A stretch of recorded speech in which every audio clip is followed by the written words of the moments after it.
இப்படி ஒரு நிலைமையை உண்டாக்கி வச்சுட்டு இவங்க சொல்றாங்க நமக்கு ஆட்சி செய்ய தெரியாதுன்னு, நம்ம அமைச்சர்களுக்கும் நம்ம சட்டமன்ற உறுப்பினர்களுக்கும் ஒன்னும் தெரியாதுன்னு. ஆமாங்க, எங்களுக்கு தெரியாதுதான்.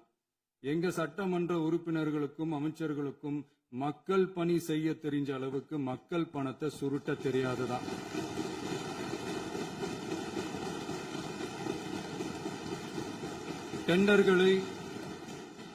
டெண்டர்களை முறைப்படுத்த தெரிஞ்ச அளவுக்கு அதோட ரேட்டை உயர்த்தி ஊழல் செய்ய தெரியாதுதான். பதவி உயர்வு வழங்கவும் பணி இடமாற்றம் கலந்தாய்வு நடத்தவும் தெரியுமே தவிர பதவி உயர்வுக்கும் பணியிட மாற்றத்திற்கும் பணம் பறிக்க தெரியாதுதான். புதிய பணியிடங்கள் உருவாக்க தெரியுமே தவிர அந்த பணியிடங்களை பணத்துக்கு விற்க தெரியாதுதான். கோயில்கள்ல நடக்கிற நிர்வாக சீர்கேட்ட தடுக்க நீங்க பேசுங்க, நீங்க கண்டிப்பா பண்ணுங்க.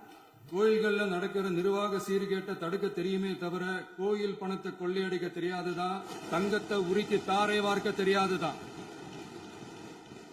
கனிம வளத்தை பாதுகாக்க தெரிஞ்ச அளவுக்கு கனிமத்தை வித்து கொள்ளையடிக்க தெரியாதுதான்.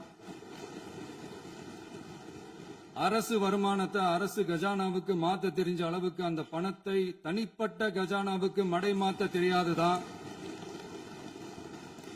போதை கலாச்சாரத்தை தடுக்க தெரிஞ்சவங்களுக்கு போதை கலாச்சாரத்தை வளர்க்க தெரியாதுதான். நம்ம குடும்பத்தில் இருக்கிற பாட்டி, அம்மா, அக்கா, தங்கச்சி, குழந்தைங்களை, பெண்களை மதிக்க தெரிஞ்சவங்களுக்கு ஓசி பஸ், 1000 ரூபாய் கேஸ், இப்படிலாம் பேச தெரியாதுதான். எங்க உறுப்பினர்களுக்கும் அமைச்சர்களுக்கும் மக்கள் சேவை தெரிந்த அளவிற்கு சுயநல தேவையை செஞ்சிக்க தெரியாதுதான். அதனாலதான் சொல்றோம், எங்களை பார்த்து எதுவும் தெரியாதுன்னு சொல்றவங்களுக்கு சொல்றோம், இதெல்லாம் எங்களுக்கு தெரியாதுதான். உங்களை மாதிரி முறைகேடுகளை செய்யறத நாங்க தெரிஞ்சுக்கவும் போறதில்ல, தெரிஞ்சுக்கவும் ஆசைப்படல. அத கடைசி வரைக்கும் எங்களுக்கு தெரியாமலே இருந்துட்டு போகட்டும்.